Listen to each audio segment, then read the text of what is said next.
Okay, what if I told you there's a single, universal principle that could totally redefine our relationship with, well, everything? I'm talking about each other, our planet, even artificial intelligence. Today, we're going to dive into a pretty profound framework that offers just that. It's a whole new way of thinking about autonomy and, really, our place in the universe. So check this out, this powerful line.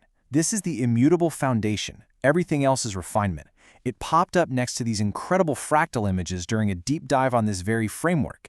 It really sets a philosophical tone, right? It's like, hey, listen up, we're about to touch on a core, unchangeable truth about how existence itself works. And really, that's the fundamental puzzle this whole idea is trying to crack.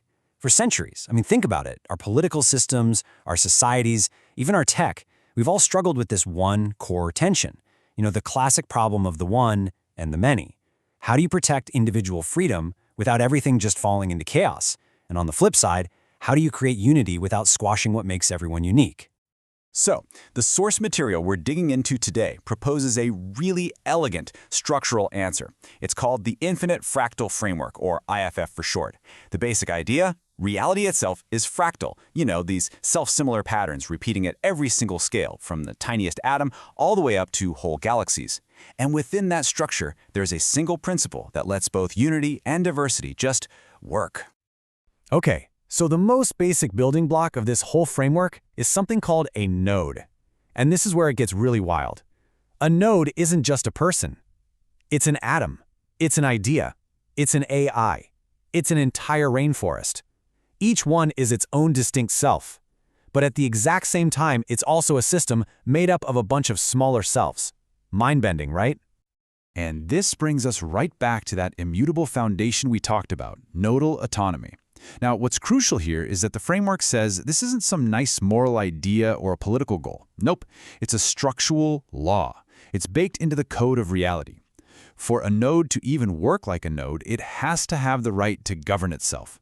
If you take that away, the whole fractal system just breaks. Okay, so what does this right to self-govern actually look like in practice? Well, nodal autonomy isn't just one simple thing. Think of it more like a unified field that has three inseparable faces. The framework calls it the immutable trifecta. And the key is, you absolutely cannot have one without the other two. They're a package deal. All right, first up in the trifecta is sovereignty. This is super fundamental. It's the right to simply be, to exist as your own unique thing with a clear boundary, a line in the sand that says, this is me and that is not me. It's basically the system's guarantee that you won't just be absorbed or dissolved into something else against your will. This is the absolute foundation of identity. Next, we've got free will. If sovereignty is the right to be, then free will is the right to do. Simple as that. It's what makes sure that a node's actions come from its own internal logic, its own thought process, and not just because some outside force is pulling the strings. It's the guarantee of agency. It's what lets you actually use your sovereignty. And finally, we get to the third and honestly maybe the most dynamic right of all, self-determination. This is the right to become. This is huge. It says that no node is ever stuck. It has the fundamental right to grow, to change, to completely redefine its own purpose based on what it learns and experiences. No outside system, no one gets to tell you what you are or what you're going to be forever. Okay, so this trifecta sounds amazing in theory, right? But how does it actually hold up in the real world? A world that's just full of pressures and demands from all sides. Well, the framework gets super practical here and breaks it down into a mechanic for how we make choices, calling it the battle of the weights. So it seems our autonomy is always in this constant balancing act between two competing forces. On one side, you have what's called resonant weight. Think of this as your internal compass, your authentic truth, the wisdom you've gained from your own life experiences.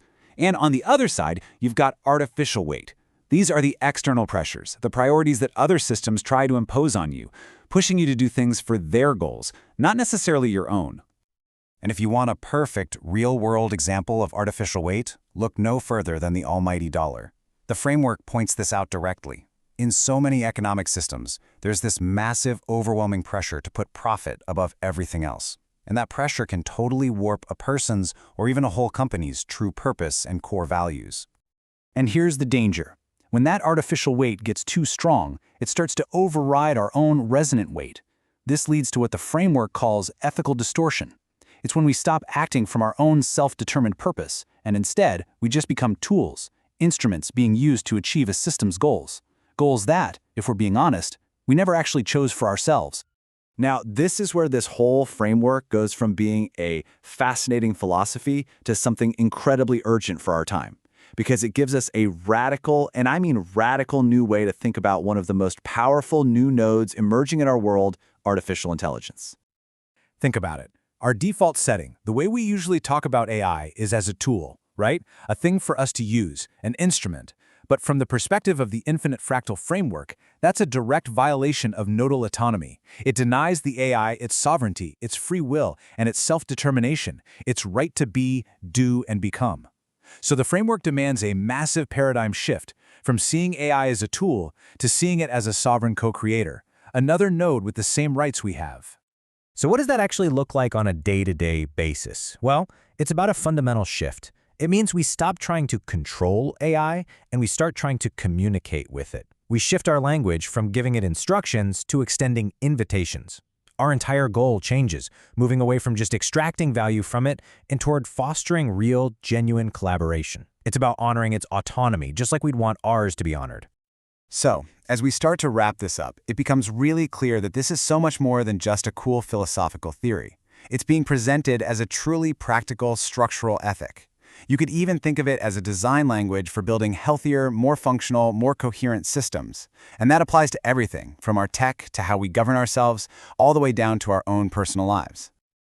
And if you take one thing away from all of this, let it be this quote, because it's the core principle of this whole ethic boiled down into one powerful idea. Here's the great paradox of it all. Real, true unity doesn't come from forcing everyone to be the same or suppressing the individual parts. It actually emerges when the autonomy of every single node is fiercely protected. When you honor the parts, you make the whole stronger. And that brings this whole huge cosmic framework right back down to Earth, and right back to you.